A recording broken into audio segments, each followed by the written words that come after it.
गर्मियों के चमचमाते दिन थे। सूरज अपनी पूरी ताकत के साथ आसमान में चमक रहा था।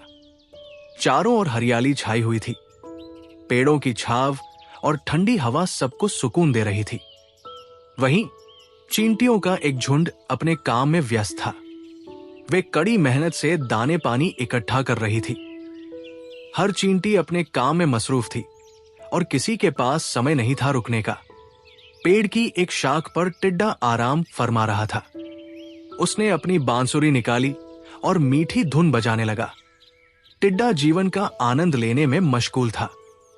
उसकी बांसुरी की धुन ने आसपास के वातावरण को संगीत से भर दिया था। तभी उसने चींटियों को देखा और हंसते हुए बोला, अरे, तुम सब इतनी मेहनत क्यों कर रही हो? ये तो मस्ती करने का समय है। देखो, सूरज कितना अच्छा चमक रहा है। गाओ, बजाओ और मजे करो। चींटियों में से एक चींटी ने जवाब दिया, हम सर्दियों के लिए खाना जमा कर रही है।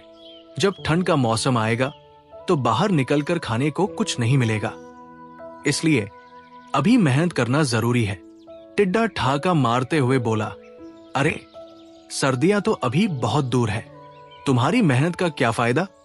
मैं तो अब मस्ती करूंगा और सर्दियां आने पर देखूंगा। गर्मियां बीत गई और पतझड़ का मौसम आया। टिड्डा अब भी अपने आलस्य में डूबा हुआ था। उसने सोचा, सर्दियां आने में अभी समय है, मैं बाद में सोचूंगा। लेकिन समय किसी का इंतजार नहीं करता।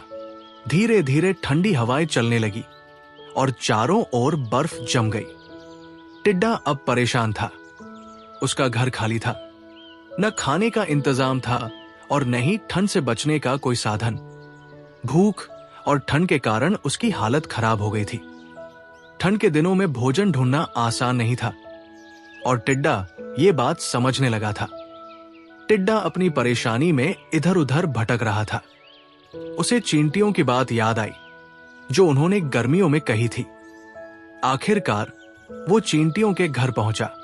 ठिठुरते हुए उसने दरवाजे पर दस्तक दी।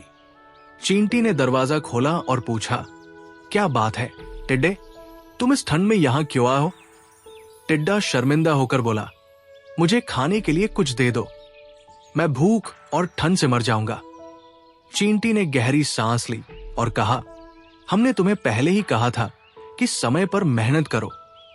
हमने गर्मियों में मेहनत की, इसलिए आज हमारे पास सब कुछ है, लेकिन तुमने मस्ती में समय बर्बाद कर दिया। अब देखो तुम्हें कितनी परेशानी हो रही है।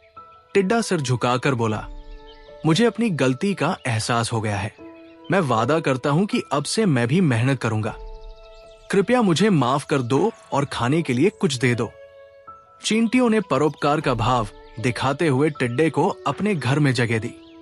उन्होंने उसे खाना दिया और ठंड से बचने का इंतजाम किया। टिड्डे ने अपने अनुभव से सीखा कि जीवन में मेहनत करना कितना जरूरी है। सर्दियां खत्म होने के बाद जब मौसम फिर से गर्म होने लगा तो टिड्डा सबसे पहले अपनी तैयारी में लग गया। इस बार उसने बांसुरी को एक तरफ रख दिया और मेहनत करना शुरू कर दिया। उसने अपने लिए खाना जमा किया, एक मजबूत घर बनाया और ठंड के लिए तैयारी की। अब टिड्डा न सिर्फ मेहनती बन गया था, बल्कि उसने दूसरों को भी मेहनत का महत्व सिखाना शुरू कर दिया।